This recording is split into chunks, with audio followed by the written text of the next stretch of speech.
Time to get into some business news now. The Financial Sector Conduct Authority has put ratings agency S&P Global on notice after it breached local ratings regulations. Now, during an on-site inspection, the FSCA found that S&P Global violated its rules. The ratings agency was marked down for secretly withdrawing a credit rating of an unspecified company without informing investors. Now, to unpack these findings and explain some of the complexities of regulating ratings agencies, I'm joined by Olano Makhubela, the Divisional Executive of Market Integrity at the FSCA. Just explain to us how complex it is to regulate ratings agencies, because we're often told that it's countries that sign up with them. Good evening, sir. Good evening to your viewers. So any regulation is arguably difficult, right? So just to give context, the trigger for regulating credit rating agencies came from the 2008 financial crisis. And in that crisis, what transpired is that a number of credit rating agencies failed to accurately, correctly rate mortgage-backed securities. And when the default started on mortgages, they affected those securities. And so the global standard-setting bodies felt that, it's important to ensure that rating agencies conduct themselves with the necessary transparency, issue ratings which have got integrity, independent and objective. And so this led to various countries, including South Africa, coming up with legislation in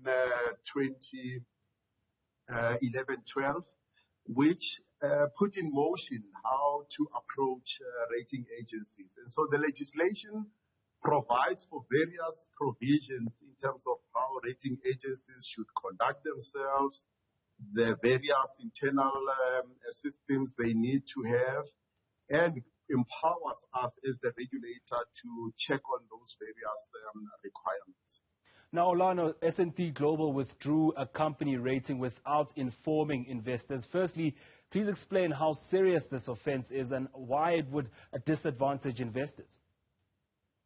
So it's quite a serious offense because at the heart of regulating credit rating agencies is to ensure the transparency, right? And why is transparency important? As an investor, they use rating agencies' ratings to assess the credit worthiness of an entity. And this is important also for the entity itself, because for it to be able to raise capital, whether in the form of debt or equity, they rely on these ratings so that they can demonstrate to potential investors their credit worthiness. So it's quite important to ensure that there is integrity and transparency when it comes to these ratings, because ultimately it's the investors who need to be assured that when they invest in an entity, they use all available information which is credible. And this is in the legislation. So the breach that we picked up when we were doing an on-site visit on SPG indicated that unfortunately there were some lapses on their side. The law requires a rating agency to publish a rating, and also when they withdraw it, to similarly publish such withdrawal.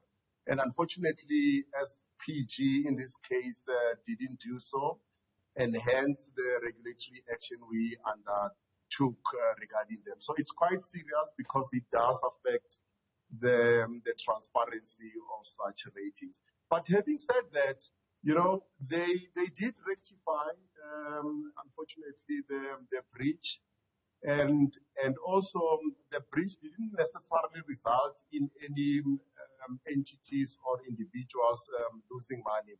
So it was, yes, a breach, but it was contained in terms of its impact. And recently, S&P Global was fined $2.5 million for breaching ratings rules in the U.S. What sort of punishment does a breach carry here in South Africa?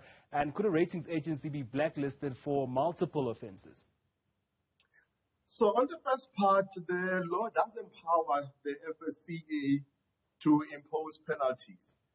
But we don't reach that decision willy-nilly. You have to consider various factors. And as I was indicating, for example, in this case, whether the entity has acknowledged the breach, they have rectified it, etc. And so various factors are used in assessing, one, whether there's a need for a penalty, two, the level of such a penalty. And in this case, we felt that an enforceable undertaking would serve the purpose better, given that, the agency has rectified the situation. And the good thing about an enforceable undertaking, in a way, it puts you under terms that in future, if we do encounter such a breach, then we will have to consider much more punitive action, and that could also include a penalty. And are these financial in any way? Sorry? Are these penalties financial in any way, like docking maybe the profits of S&P Global, for instance? Yes. So usually they would be monetary, but you remember, even a publication of an enforceable undertaking can be considered as quite punitive, right? Because then you are informing the public about this breach. And no entity, wants to have its name out there for wrong reasons. So it's non-monetary, but it can have the desired effect of deterring such behavior and ensuring that entities behave accordingly in future. Now, Olano, when they do release their ratings, the ratings agencies can move markets, cause capital flights in some cases, and their reports really get reviewed by the FSCA before they go out into the public to try and make sure they don't needlessly cause panic or sink economies in some cases? So it's a very good question.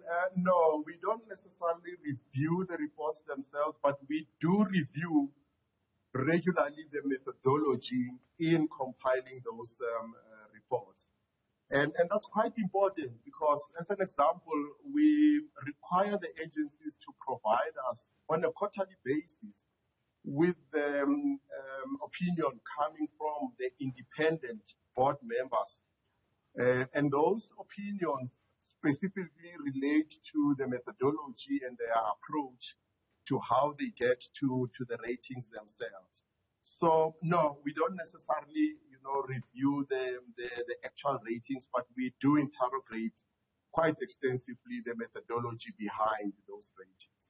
I know that in 2015, the Fitch, the ratings agency, deregistered with the Financial Services Board. Can you tell us which ratings agencies are still registered with the FSCA and operate in the country? So quite a number of them, as we've been discussing, the Standard & Poor's is still registered with us. We still have got sovereign entity, which is based in South Africa. It's still registered with us.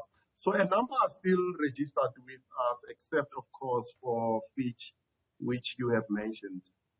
All right, that was Olano Makhubela, Divisional Executive of Market Integrity at the FSCA.